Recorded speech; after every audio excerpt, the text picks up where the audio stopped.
And I just want to start off the show as well by doing a little bit of a show and tell.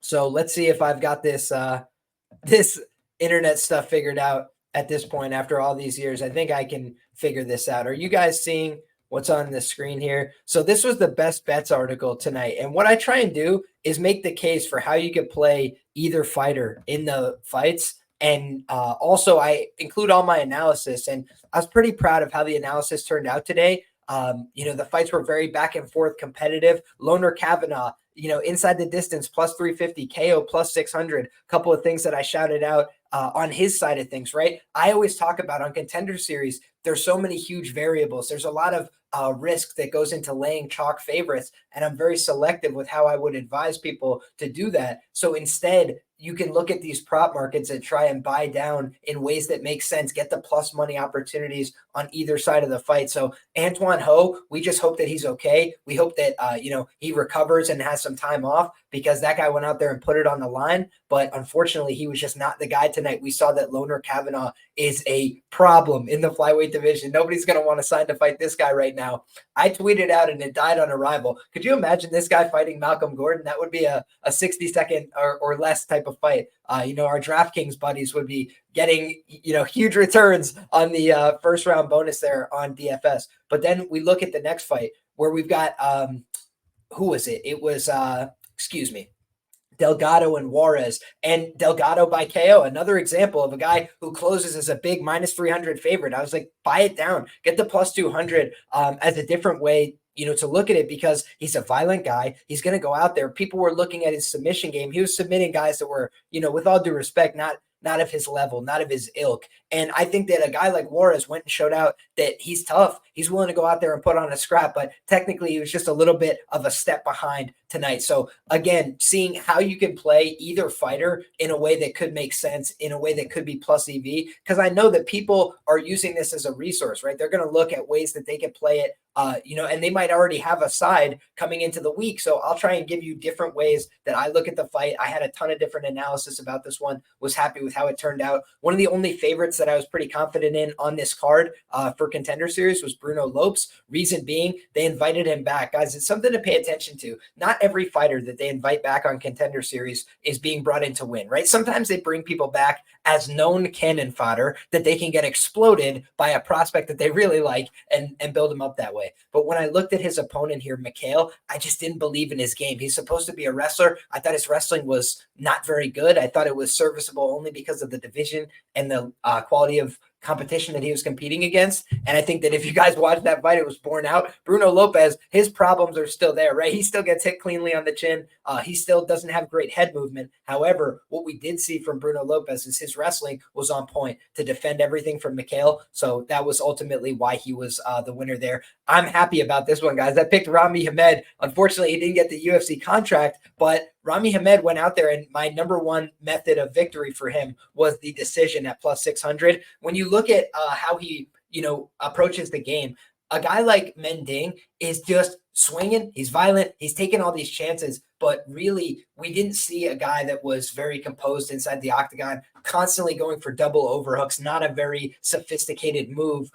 Now, some people in the chat saying they thought Deng won the fight. I mean, frankly, I disagree. On my scorecard, I'll just be frank. I had Rami Hamed 30-26. I think that sometimes because people retreat, people will count that against them. And I understand that. But the problem is you have to have effective MMA offense. And I wasn't seeing that from Meng for most of the fight. He had a couple of nice spinning body kicks. I would say those were probably his best shots of the fight. I think he landed a couple of decent punches, but most of the time you just saw Rami Hamed much more professional in his defense, a lot more disciplined and a lot more safe, right? And then meanwhile, his opponent's crashing in, chin up in the air, yelling, being very emotional. And ultimately, I think that cost him. He was running into big shots. He got a lot of body shots. And I think that that's what people sometimes miss in the scoring as well is, he didn't, first of all, he did get marked up on his face really bad in the first round. But then in the subsequent rounds, he was getting hit with big body shots. And honestly, I was surprised he didn't crumble at any point. He did a great job of staying in the fight.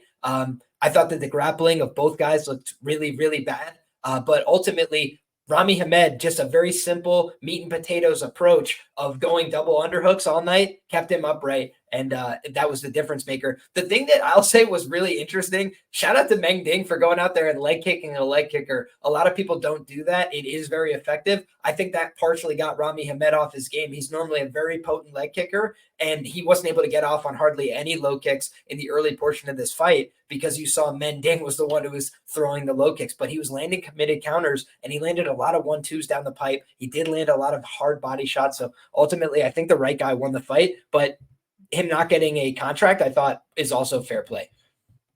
And last but not least, guys, we saw an absolute banger in the main event. I said I thought both these guys were UFC level. Dana White said the exact same thing after the fight, so that always feels good as well. I said if you were taking Abdul-Malik, look at the KO line. Even though it was chalk at -150, you're buying down from the -300. I didn't think he was going to submit a guy with the jiu-jitsu skill and the wrestling skill of Wes Schultz. However, when you look at the Wes Schultz side, he's at a physical disadvantage coming into this fight. No two ways about it. Even as a wrestler, he was a funky guy. He was a guy that had a lot of positions, a lot of crazy scrambles, and that could be effective. But the one thing that we saw borne out in this fight and that we ultimately have to remember is even if somebody's able to create a lot of great positions like Wes Schultz was, it tires you out so much to wrestle somebody who's that strong, who's that physical. And he got Mansour Abdul-Malik out of position in round 1. He got Mansour Abdul-Malik out of position in round 2. But Mansour Abdul-Malik stayed poised. He was able to recover when he got into bad spots. And ultimately, you just saw the difference in lethality. They both landed clean shots on each other's chin. But one guy kept getting spun around the octagon. And when he was stuck underneath, the most defining attribute about Mansour Abdul-Malik is his ability to finish the fight with strikes on the feet and on the ground. A lot of guys can finish a fight with strikes on the feet, but they get on the ground, they start getting clogged up, they start getting held down, they can't pass the guard, they're stuck.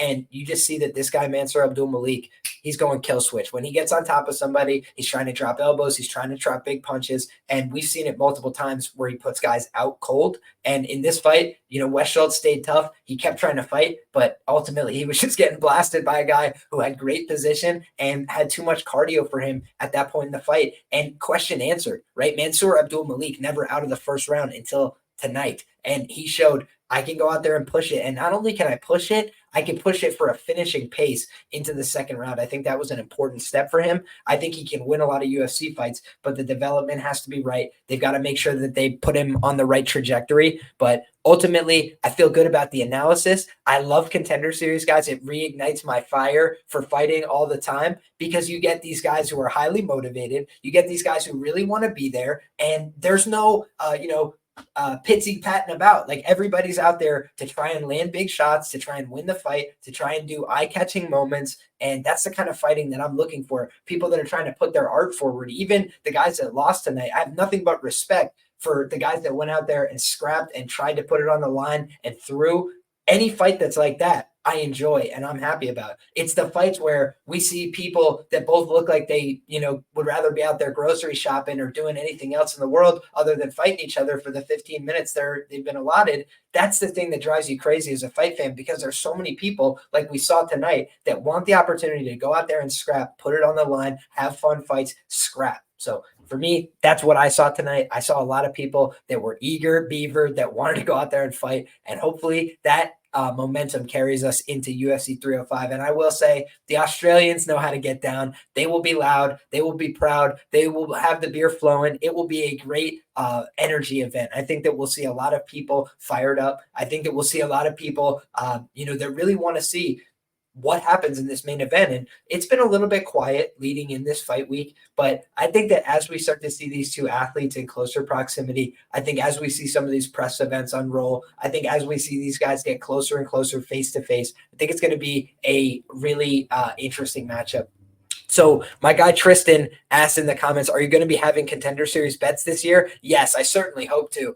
My problem today is I can't get bets in New York. And unfortunately, I was tied up with some personal things that I had to take care of, picking people up from the airport, shit like that, boring stuff. But I just wasn't able to make it to New Jersey, which is where I'm able to get down legally. that will probably be my future as soon as next week. But unfortunately, I just did not have the time today. But what I always do is I put together a best bets document, how I would approach it on either side of the fight. So that's what I look to do.